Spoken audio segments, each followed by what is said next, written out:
Giancarlo Esposito!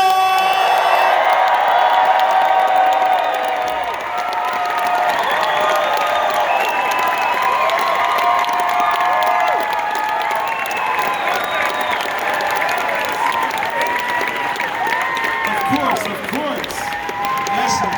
Yes, indeed.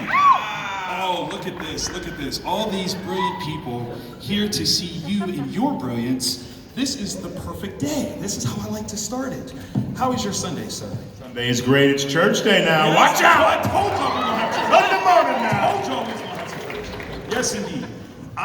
You already have some fans that are already in line waiting to ask questions. I just want to start off the conversational flow.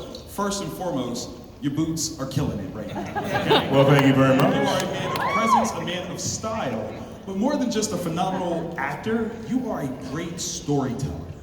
What are the stories that most inspired you? You know, if we're paying attention in life, every moment is important. And if we record it and we get a chance to laugh at ourselves for any number of reasons, I'm laughing at myself, then we have stories to tell. Because every experience allows us in some way to be attentive and to grow. I happen to be in a business where I can be in front of the camera, and all of that, you know, when you're wanting to be the best you can be, you learn the material to present yourself a certain way. And then things go awry. Of course, as life does.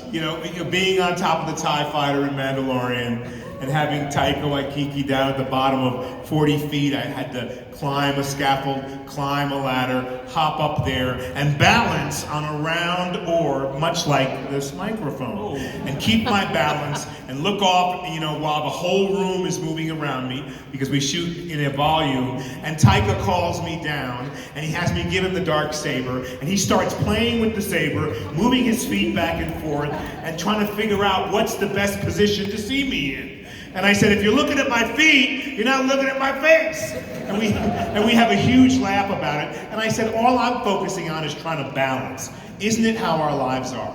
We're focusing on how to try to balance all of the things that we juggle, right? Our children, our jobs, our lives, our worries, our aspirations, our dreams. That's right. Right? So we're trying to figure out how to balance all that. At a certain point, you got to take a deep breath and let it be. Let it happen. Welcome it. Come on, y'all. Make some noise. Did I tell y'all was getting church today? Sunday morning, baby. Come on now. There's a collection plate that's getting ready to get passed around. Put in generously. That's what we're doing. I love that idea. The idea of story being life capture. You've had a wonderful experience in life all around, from acting to music, all kinds of wonderful things.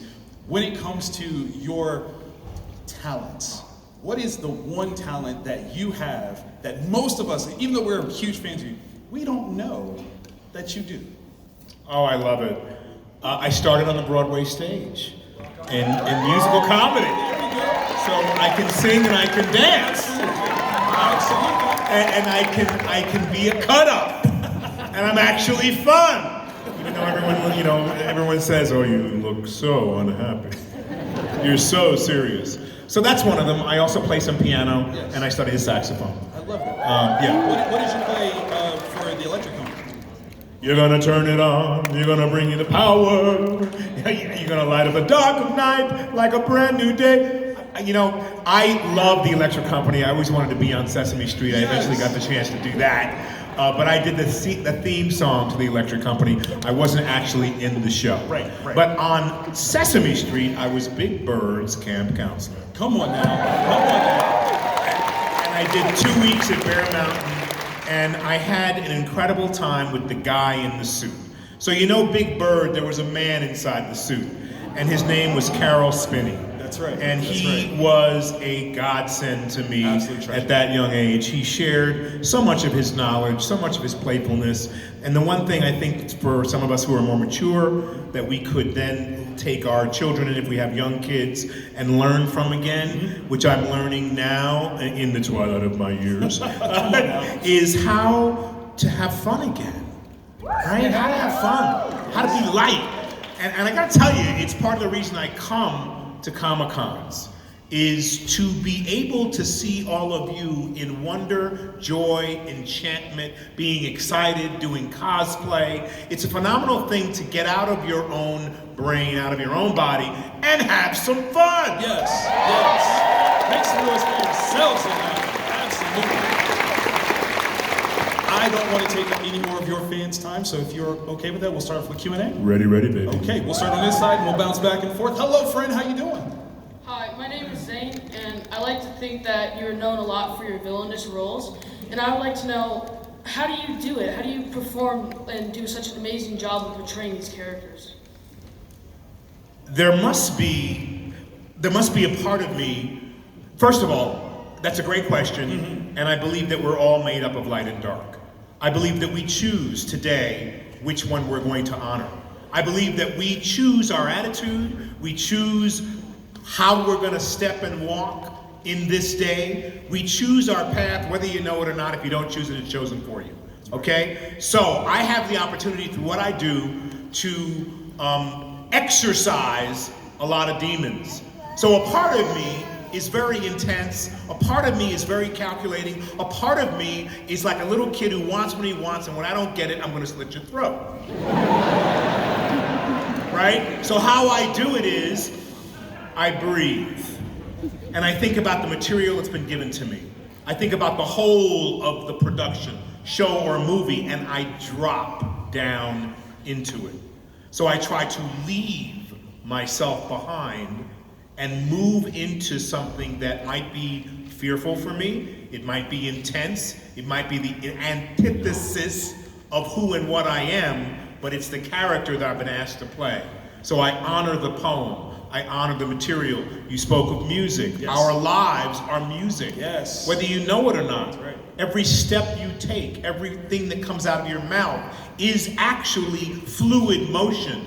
Nothing stays the same. It always changes. So for each character, I have a certain template, the way I work, but each one is different. Moff Gideon, the one thing I wanted, he had a cape. So there's movement in that cape. I could feel strong having that cape draped behind me. It's the things that we imagine for ourselves and the gifts that we give to ourselves that allow us to move through this world without any limitation at all. Come on.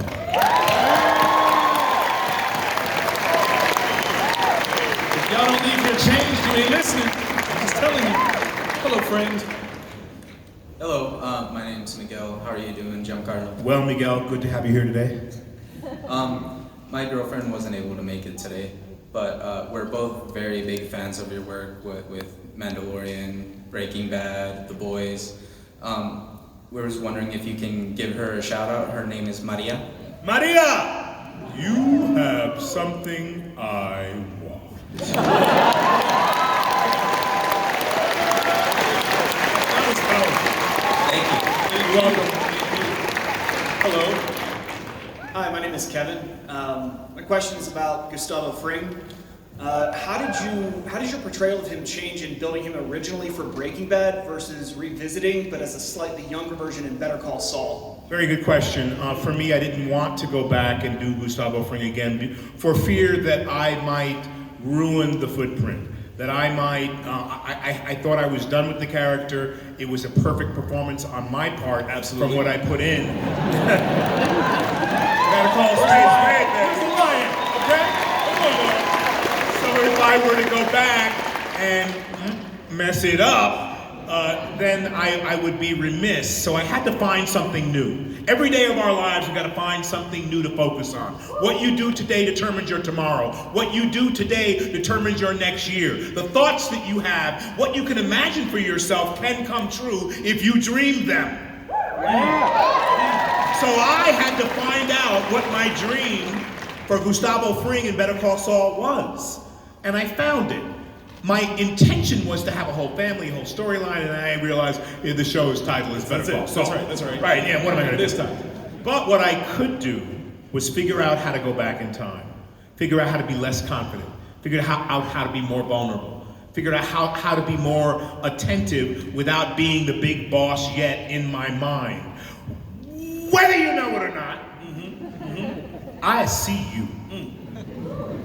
Whether you know it or not, you don't have to say a word. The eyes are the window to the soul. I can see who's confident. I can see who's not.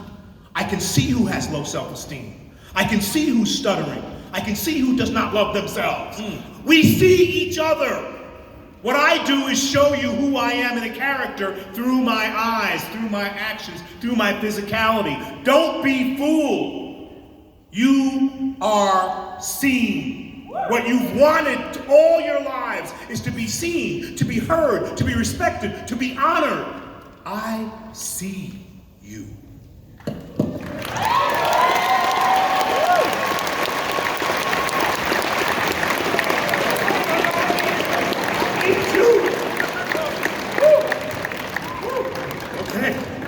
Show your best selves. Shout.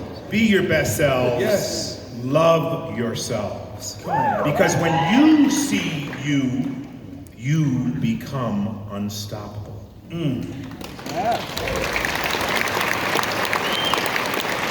Hello, friend.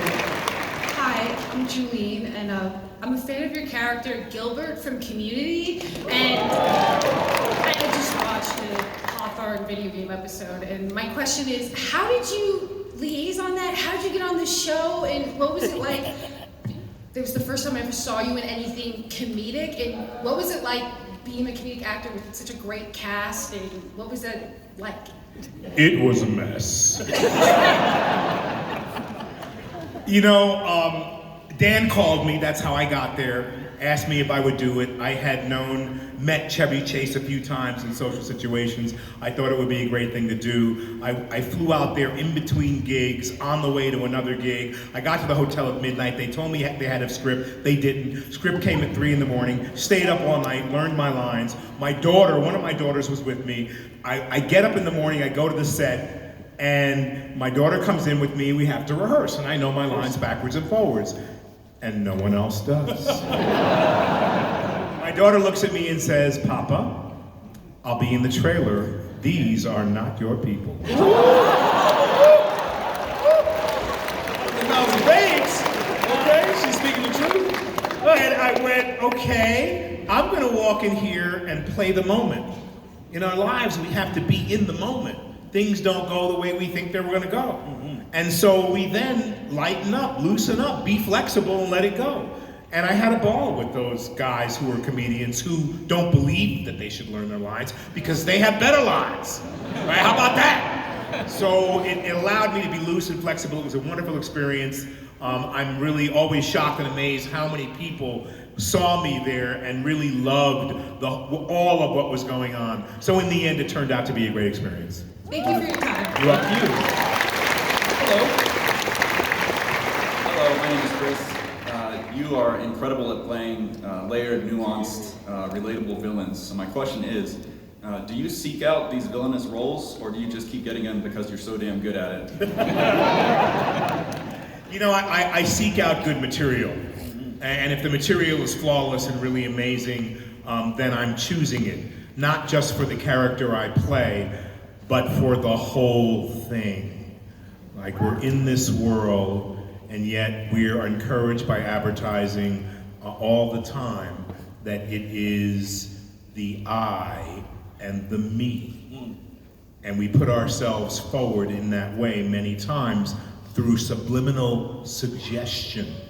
But I contend that if we're all in this world together, then we're all in it together. And it is about the we and the us. Yes. We're being asked that, to develop who we are, our talents, and our expertise and our vocation so that we can save the world for who? For all of us. Right. So, to me, I did it well in Breaking Bad. I did it well on a few other occasions, and people want you to do the same thing over and over again. But I surprised them. Because, yeah, you can give me a role that you equate as being a villain, right? Or a bad guy, but I'll take that role and do something completely different with it. And that's what we're being asked right now in our world today. It may look like a certain thing, but you're able to do something else with it. And so if you are inspired, you then can inspire without even knowing it. I was inspired by the writing of Breaking Bad and Better Call Saul, and I layer human emotions upon every character I play. And that allows me not to ever play a stereotype. Great question, thank you. Absolutely. Thank you. And to that end, I have to ask, one of my buddies in the staff crew, John, was asking about when you do the tie tightening up and how that portrays a certain sense of power. Was that something that you came up with, or was that something that you were directed to do? It was something that I came up with when Vince Gilligan came out and told me, called me into the principal's office Right. and wanted to have a conversation, and he kept getting up from his desk because the door was open, and I would stand up and go, no, don't close the door. Because I knew what he was going to say. Right. And then he got up again, and I said, no, Vince, I told you, don't close the door. I Gus Fringed him. And he got up a third time, and I said, I told you, Vince, don't close the door. And I started laughing. And he closed the door, and he said, hey, look, I got a question to ask you. If you were to, the town's too big for both of you, the old Western adage. Right. One guy wears the badge, the other guy doesn't. And if we were to have a moment where Gus was going to die, which is going to happen at the end of the season, what would you be doing? And I said, well, I'm very proper. I stand up, I button my jacket, sit down, unbutton it, and I always make sure the tie, there's no space between the tie and the collar. And he went, oh, wow, I like that.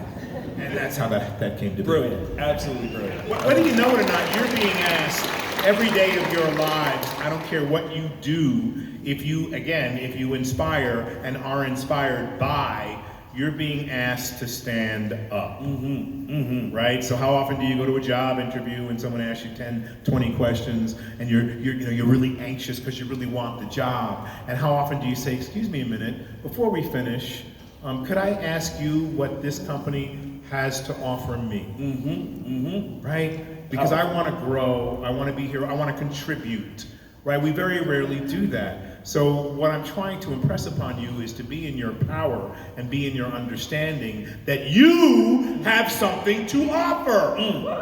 And when you recognize that and offer it, others will recognize it, and they will take your offering, and they will love your ideas, and they will say, I will consider that, because you know what? That's really smart. We should be doing that, and why aren't we? Right? It's a matter of really standing up and become the leaders that each and every one of you are. Brilliant. Hello. Hi. My name's Brittany. So the first movie that I ever saw you in was Taps. Okay. Does anybody remember that? Classic. Come on. And I very much draw on the Gus Fring stare as a teacher. But my question is, do you have like a character or a role that you've played or a role that you were gonna play, spoiler, where you're like, I'm proud of myself, like I did that shit? I do, I'm preparing, so when we start to do today for tomorrow, we start to develop for what our dreams are. So I have two different developments that are happening now with characters who represent probably the majority of people in this room. No one is a superhero until you start to realize that you have supernatural qualities, and those qualities have already been given to us by the God and Goddess and the energy of the universe. And so for me, I want to create characters that reflect who we all are, right? In a good sense. So they're, without any spoilers given, I have a couple of developments now. One from a film that Robert Wise did many years ago, and another from a book that I'm hoping to cultivate that represent the majority of who we are as human beings in this room.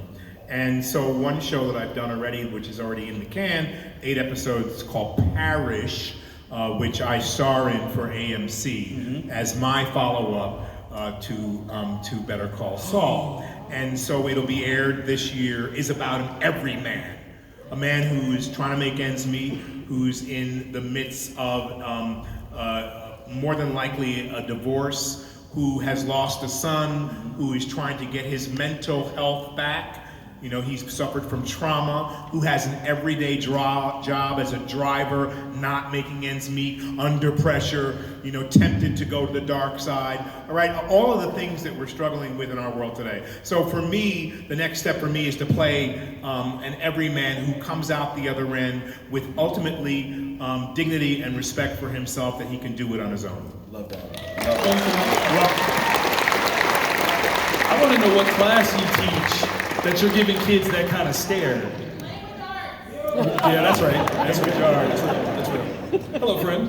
Hello, my name is Cameron, and just to quench my curiosity and to give advice to any coming-of-age actors here, could you explain how you began your acting career and how you started it all? You know, due to a family divorce of my mother and father, my mother was an opera singer, my father was a stage technician in the opera in Naples, Italy. And so I came from a very creative background.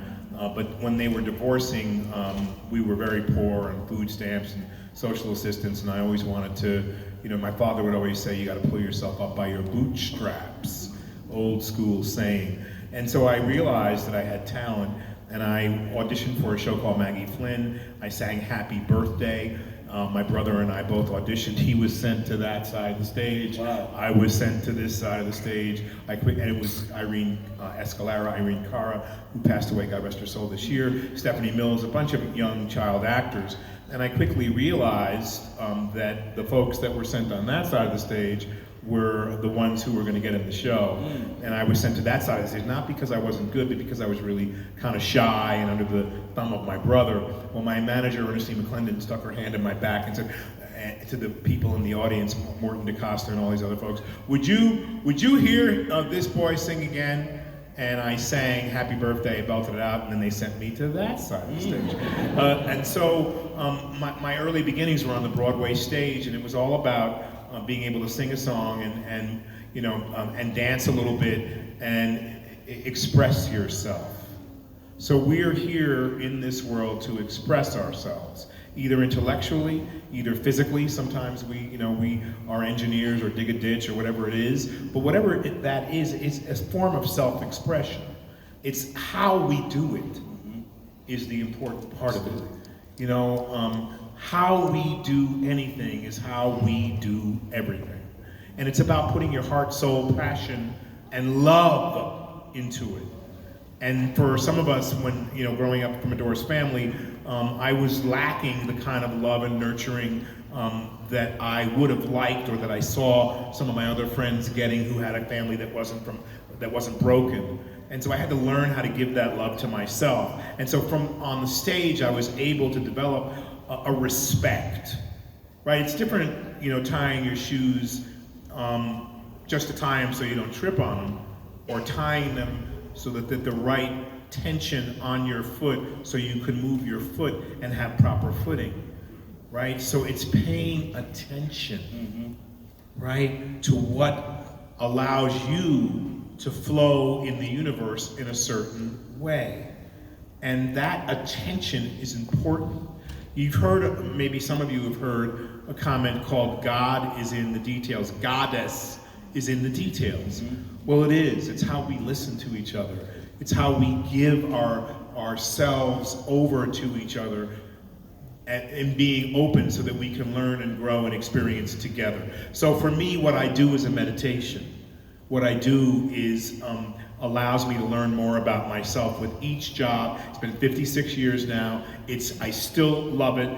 In order to do what I do and how I do it and what you do, many of you not knowing what all the vocations are in this room, you must love it to keep doing it, to infuse your loving energy into it, and then you will never work a day in your life. Make some moves for that. Thank you. You're 100% right. Moving with intentionality creates that space where no matter what it is that you do, you will always be satisfied because that's what you intended to do. Absolutely, intention. My brother, Yes, intention yes. becomes so very important, because when you pull back and you think, I just said something, and then after the fact we think about things. Right. Why did I say that? Right? I didn't know what my intention was. What was I talking about? Right. And then when you can come clean about that, or those moments where you didn't have intention, then you can form an intention that works for you. I love it. I love it. Hello. Hey, Mr. Esposito, thanks for joining us in Colorado. Appreciate it. My pleasure. You've had some powerful performances in The Mandalorian and Breaking Bad, all the way back to Mo' Better Blues. But I was wondering, it was fun to see you really kind of more off the cuff in the episode from Game Changers, which was Ham It Up, where you're just playing online with a bunch of those actors and actresses. And I wondered, what was that like for you? Was it fun just being kind of able to do your own thing, and would you be looking to do more comedic pieces? I would. I'm looking for the right comedy. You know, you nailed it. Game Changers was fun, but I was nervous because, you know, a part of it was scripted and the other part of it was just me. And I want to, you know, the anxiety comes when you always want to be servicing the material or what's really important. And what people don't know, and they'll know eventually when I do a comedy, is that I'm kind of a natural in that world.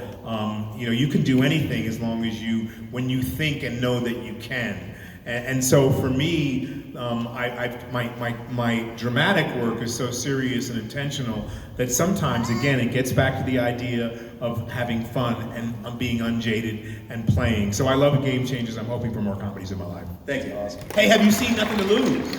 Yeah. Yeah, now that was something, right? Great. Yeah, that's fun there. Well, you came in. Yes, I have. Everybody else did it too. Hello.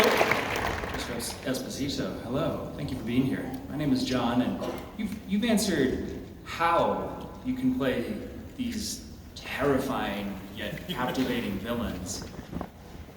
When did you know you can do that? There had to have been some moment, I suspect long before Breaking Bad, where maybe you looked in the mirror, maybe you did a take or heard something from the fan, but you thought, damn, I'm good at this. What did that feel? I think it was way back when I did a soap opera called Another World.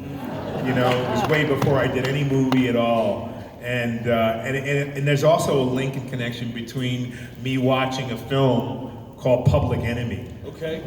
The original with James Cagney. And he's on that scaffold and he's shooting that Tommy gun and he's like, top of the world, Ma! Top of the world! And I went, oh my gosh, he's having so much fun. He's about to die, but he's having fun. He's gonna go big, I can see it. And so there was a moment where I realized that, and it plays into our school teacher's question, the Gustavo stare. When you are paying attention, not just letting the words out through adrenaline, being thoughtful, makes people uncomfortable. It does. It does. It's really an amazing thing. When I'm breathing, I'm feeling this energy of the room without any words at all. People aren't comfortable with that.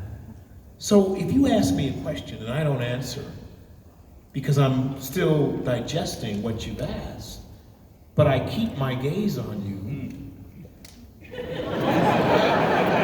it can be a little bit uncomfortable, right? And so when do we get comfortable with space and time? To answer your question, yes, I know how to feel the moment, judge the moment, and allow people to just wallow in their uncomfortability. And I love it. We love you for it. Absolutely. Great question. Thank you. Hello.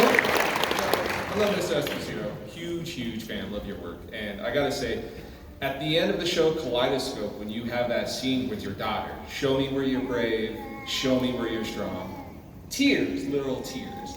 I'm really curious though, going into a show like Kaleidoscope where it can be watched in any order whatsoever, A, if you watched it, what order did you watch it in? And B, as a creative artist, how do you approach something like that, knowing the show can be chopped up and shown in different ways?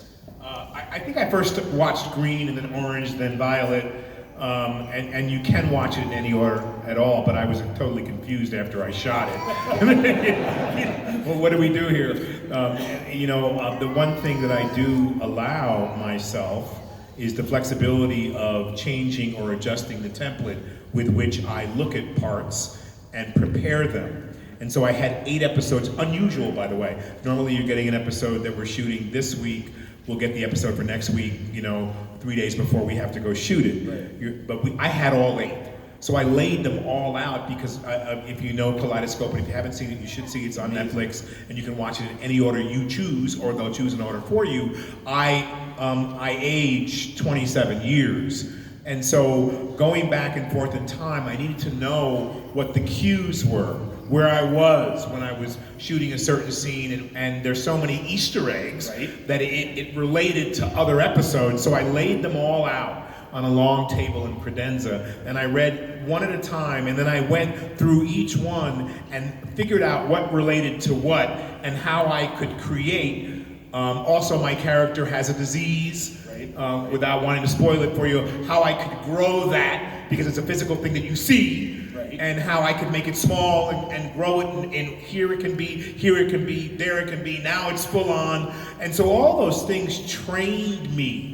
Right? You put in the work to understand who you are, either by writing it out or by looking at a podcast or going, I need to have an example of someone who got over this depression. I need to know what the steps are.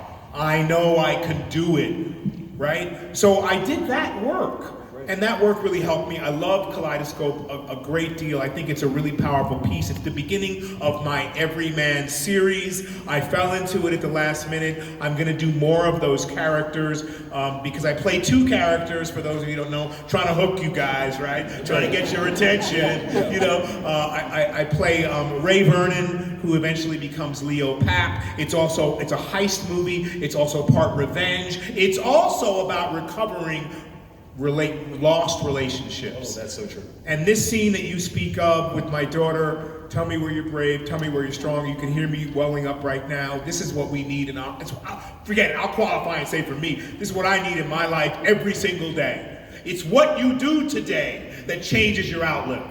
Take your own temperature. I would get up and run. I would run 7 miles and I was numb. And I go, okay, now I can get through my day. Now I get up and I meditate and I go, how do you feel today? Whoa, what a concept, right? And maybe today I'm not so good. I feel a little arrogant. I feel a little put out. I feel a little like I don't really want to be here. Then I can make a correction. That's right. I can go, that's okay. That's okay. I'm tired. I've been on 5 flights, and now you asked me all these stupid questions. Right? But that's me. That's not you. That's me to work on me. This life has been given to you for you. That's right.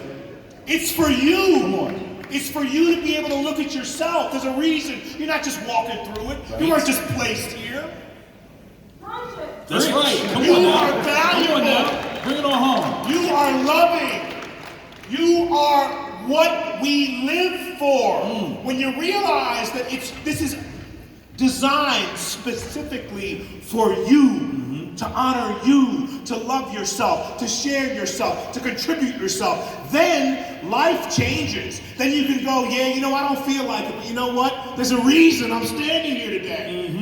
And I'm going to look at that reason, and I'm going to share all of who I am. The good, the bad, the ugly, the idiosyncratic, all of it. Because you know what? You're going to accept me. You're going to love me. You're going to embrace me as I would do for you. I love you guys. Absolutely.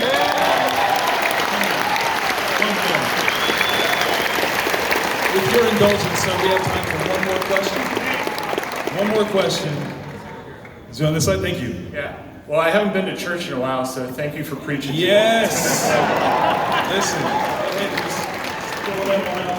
You are such a great villain. You had my 7-year-old daughter in tears when you tried to kill Baby Yoda. It was awesome. And I had to talk her down. I was like, it's okay. It's not real. But my question is, my favorite scene from Better Call Saul is the wine bar scene.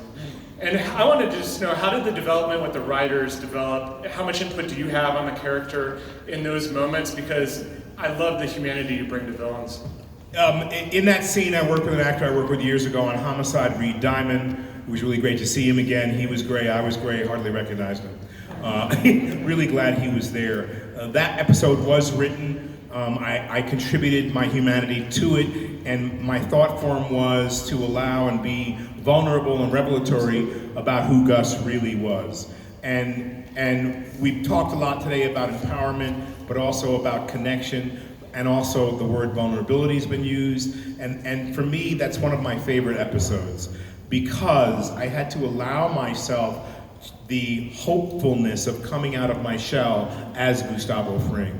That there is hope I could connect with another human being. That there is hope that I could talk to someone and not have to be always so on it. I complain to my children, do I have to do everything? I mean, some of you people say that too. Yes. What else do I have to do for you?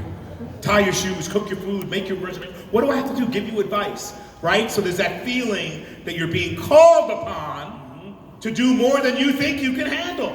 And for Gustavo, he's running all this infrastructure, doing all those things that he needs to do to keep a business going because he does look at his business and his employees as a family. So to me, that episode is beautiful because the light comes on that there is a life, that I could actually enjoy my life.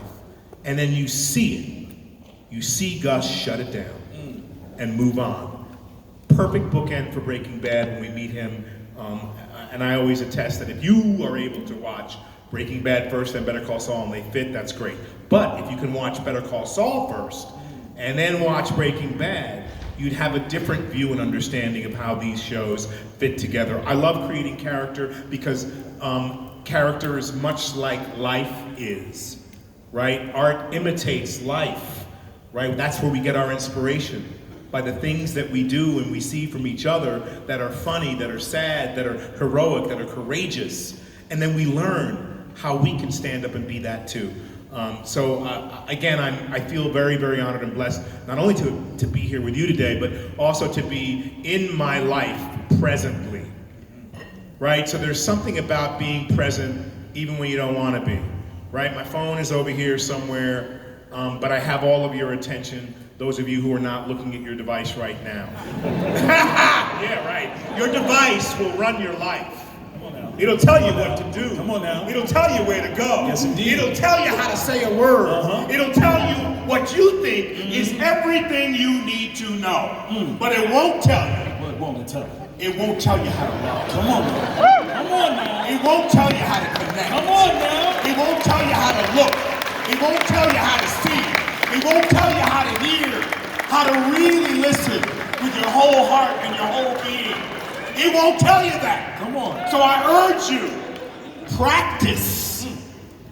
Practice reconnecting with who you are, what you are, how you are. Share it with each other because that is what will save your soul. Thank you so much.